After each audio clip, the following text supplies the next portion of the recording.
नमस्कार, आप देख रहे हैं प्रदेश का सबसे भरोसेमंद news channel India news. Uttar Pradesh Uttarakhand और शाम के 4 बज चुके हैं और 4 के चक्रव्यूह के साथ मैं हूं आपके साथ आयुष चित्रांश। आज एक बार फिर से उन बड़े मुद्दों को ग्राउंड जीरो की रिपोर्ट के साथ हम आप तक पहुंचाएंगे जिनका सीधा सरोकार आपसे है। तो आज 4 के चक्रव्यूह में पहली खबर लखनऊ से है, जहां पर उत्तर प्रदेश सरकार ने लखनऊ के पुलिस कमिश्नर सुजीत पांडे को हटा दिया है। उनकी जगह पर एटीएस के एडीजी डीके ठाकुर को लखनऊ का पुलिस कमिश्नर बनाया गया है। यह फैसला जहरीली शराब पीने से हुई 6 लोगों की मौत के बाद शासन स्तर पर लिया गया है। इस खबर पर ज्यादा जानकारी के साथ हमारे सहयोगी रवि हमारे साथ रहेंगे। उधर भदोही में ज्ञानपुर विधायक और बाहुबली विजय मिश्रा के मिर्जापुर में सरकार पर गंभीर आरोप लगाए हैं। इस खबर पर ज्यादा जानकारी के साथ मिर्जापुर से हमारे साथ हमारे सहयोगी आकाश दुबे जुड़ेंगे। तो फिर मेरठ शहर में बदमाशों के हौसले बुलंद हैं और यहां बदमाशों ने एक टीचर को गोली मार दी है, जिसका वीडियो वायरल हो रहा है। इस खबर पर ज्यादा जानकारी के साथ हमारे सहयोगी सनु शर्मा मौजूद रहेंगे।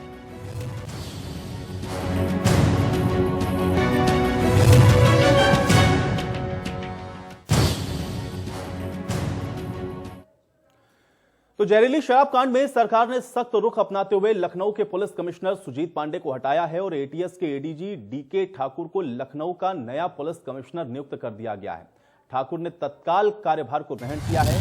माना यह जा रहा है कि दीपावली से पहले जहरीली शराब पीने से हुई 6 लोगों की मौत के बाद शासन स्तर पर यह फैसला लिया गया है।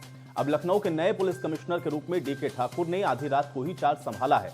बताया तो यह भी जा रहा है कि दिवाली से पहले लखनऊ के बंथरा में हुए जहरीली शराब कांड के चलते सुजीत पांडे को हटा दिया गया है। इस शराब कांड में आपको बता दें कि अब तक 6 लोगों की मौत हुई है। इसमें 7 लोग गंभीर रूप से बीमार हैं और अब इस मामले में आबकारी आयुक्त समेत 4 अफसरों को सस्पेंड भी किया गया है। लेकिन इसमें बड़ी बात यह है कि लखनऊ के पुलिस कमिश्नर सुजीत पांडे को हटा करके अब डीके ठाकुर को यह जिम्मेदारी सौंपी गई है।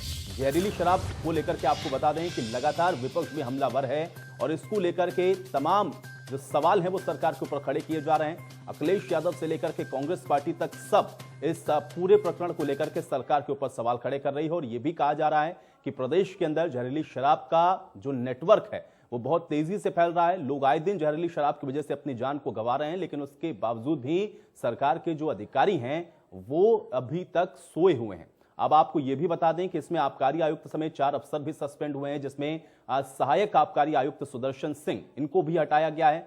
6 लोगों की मौत के बाद शासन स्तर पर यह बड़ी कार्रवाइयां देखने को मिल रही हैं, जिसमें सबसे अहम यह है कि लखनऊ के पुलिस कमिश्नर को हटा करके अब डीके ठाकुर को ये जो जिम्मेदारी है वो सौंप दी गई है।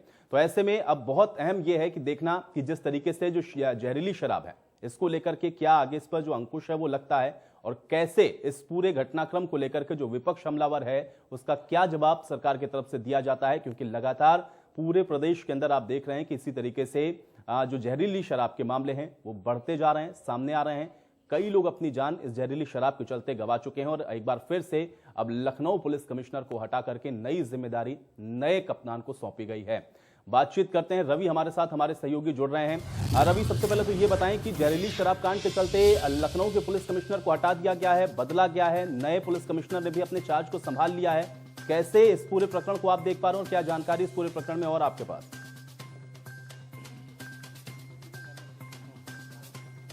देखिए, 24 घंटे में अलग अलग कार्रवाई हुई है। लखनऊ पुलिस कमिश्नर जो पहले कार्रवाई की है, जो लोकल थाना अध्यक्ष थे उन पर कार्रवाई हुई। उसके अलावा जो बीट इंचार्ज थे, सिपाही थे, उन पर कार्रवाई की गई। उसके बाद आबकारी विभाग की तरफ से जो कार्रवाई की गई है और उसके बाद सबसे बड़ी कार्रवाई सरकारी तरफ से की गई है। जब लखनऊ के पुलिस कमिश्नर को हटा दिया गया, उनकी जगह अब नए पुलिस कमिश्नर लखनऊ के डीके ठाकुर को बना दिया गया है। आप समझ सकते हैं कि शराब कांड को कितनी प्रमुखता से जिस तरीके से दिखाया गया इंडिया न्यूज ने, उसके बाद सरकार ने इस पूरे मामले का संज्ञान लिया है। बाकायदा कार्रवाई जहां पर हुई है वहीं पर अगर बात करें तो अब यह भी सख्ती देखने को मिल रही है किस तरीके जो जहरीली शराब का जो काम करने वाले लोग हैं उन पर अब किस तरीके से सख्ती होती है, यह भी देखना होगा। बिल्कुल, लेकिन रवि ये बताएं कि लगातार हम लोग देख रहे हैं कि इस जहरीली शराब कांड को लेकर के विपक्ष भी बेहद आक्रामक अंदाज में नजर आ रहा है। आज कांग्रेस की तरफ से भी इसको लेकर के सवाल खड़े किए गए हैं। समाजवादी पार्टी इसको लेकर के पहले ही कई सवाल खड़े कर चुकी है।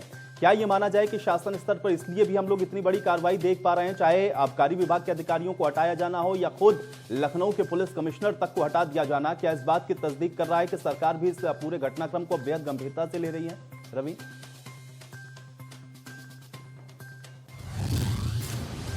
देखिए, अगर बात करें तो अवैध शराब को लेकर जो त्यौहार से पहले ही कार्रवाई की जा रही थी। एसटीएफ ने कई जगह जो शराब है, वो जो शराब तस्करी होती थी उसको पकड़ा, कई जगह से अलग अलग कार्रवाई होती रही। पहले कह दिया गया सरकार की तरफ से जो त्यौहार पर जो शराब का जो कारोबार होता है अवैध रूप से, उस पर बुरी तरीके से रोक रहेगी। जहरीली शराब की बिक्री को लेकर बड़े बड़े दावे किए जा रहे थे, लेकिन सबसे बड़ी बात, दावों की हवा तब निकल गई जब राजधानी लखनऊ में ही ये शराब कांड हो गया। 6 लोगों की अब तक इस जहरीली शराब पीने से मौत हो चुकी है। और लगातार अगर बात करें तो जिस तरीके से अभी भी 9 लोग गरीब अस्पताल में भर्ती हैं, जिंदगी और मौत के बीच जूझ रहे हैं, ऐसे में सबसे बड़ी बात यह है कि जो जहरीली शराब का कारोबार हो रहा, शराब बन रही थी, बिक रही थी, जो लोकल स्तर पे जो आबकारी विभाग वो क्या कर रहा था, पुलिस क्या कर रही थी। अब कार्रवाई जरूर हुई है, लेकिन ये देखना होगा कि जो इस तरीके से जो शराब बना की जो बिक्री करते हैं अवैध रूप से, उन पर क्या रोक लगा पाते हैं, क्योंकि जो अब फेरबदल हुआ है, पुलिस कमिश्नर को बदला गया है, उसके अलावा जो लोकल स्तर पर कार्रवाई हुई, चाहे एसएचओ पे कार्रवाई हो, आबकारी के जो जिम्मेदार लोग उन पर कार्रवाई हुई है। उत्तर प्रदेश के तमाम जिलों में अलग अलग शराब की बरामदगी होती है, कार्रवाई होती है, लेकिन जो जहरीली शराब का जो कारोबार है, क्या उसको सरकार रोक पाने में कामयाब होगी, ये बड़ा सवाल है। बिल्कुल नहीं रवि, ये बड़ा सवाल है, लेकिन जिस तरीके से आधी रात को लखनऊ के पुलिस कमिश्नर सुजीत पांडे को हटा करके डीके ठाकुर को ये जिम्मेदारी सौंपी गई है, क्या इसका इंपैक्ट पड़ता हुआ आपको लग रहा है कि भविष्य में हो सकता है कि इसका जो नतीजा है वो देखने को मिले? क्योंकि अब तक जो कार्रवाई हुई है वो इतने वृहद स्तर पर नहीं हुई है या फिर इतने बड़े अधिकारियों को नहीं हटाया गया, लेकिन आधी रात में पुलिस कमिश्नर को हटा देना, नया चार्ज डीके ठाकुर को दे देना, क्या हम ये मान के चलें कि इसका जो इम्पैक्ट है कम से कम उस तमाम पूरे इलाके के अंदर हम लोगों को देखने को मिलेगा? और जहरीली शराब जो कि एक बहुत बड़ा मुसीबत का सबब भी सरकार के लिए बना हुआ है, क्योंकि विपक्ष इसको लेकर बहुत आक्रामक है, क्या हम ये मान के चलें कि इससे कुछ अंकुश होता हुआ या कोई नई तब्दीली, नया परिवर्तन वहां पर नजर आएगा? रवि, देखिए, 2 चीजें हैं इसमें। अगर बात करें जो शराब की बिक्री होती है वो दूसरे प्रदेशों में शराब सस्ती है, उसकी वजह से तस्करी कर यहाँ पर बेची जाती है, मिली भगत से सारा काम होता है। उसके अलावा जो एक नीचे का तबका है जो सस्ती शराब तलाशता है, चाहे वो लेबर मजदूर, रिक्शे वाला या गरीब आदमी कह ले, जिसके पास पैसे नहीं होते हैं, तो वो सस्ता जो है नशा करने के लिए ऐसी कोशिश करता है, और उनके लिए अलग से शराब बना के जो बिक्री की जाती है, कोई मालक नहीं होता है, कोई कितना उसमें नशा होना है, कितना वो नुकसान करेगा, इससे किसी को कोई पता नहीं होता। चोरी छुपे ये कारोबार होता है। कई बार इसके लिए गिरफ्तारी भी की गई, कार्रवाई भी की गई, लेकिन उसके बाद भी जो तस्वीरें वो निकल कर आती हैं कि इस तरीके से जहरीली शराब का कारोबार चल रहा है। सरकार को भी पता है, सरकार इसी के लिए इसको सख्ती के साथ काम करने के लिए दावा करती है। सरकार ने पहले साफ किया था कि त्योहारों पर जहरीली शराब है उसकी बिक्री नहीं होगी, लेकिन राजधानी लखनऊ में ही हादसा हो गया। 6 लोगों की अब तक मौत हो चुकी है, 9 लोग अभी भी अस्पतालों में भर्ती हैं। उसके अलावा 1 दर्जन से ज्यादा लोग जो भर्ती थे वो ठीक होकर घर जा चुके हैं।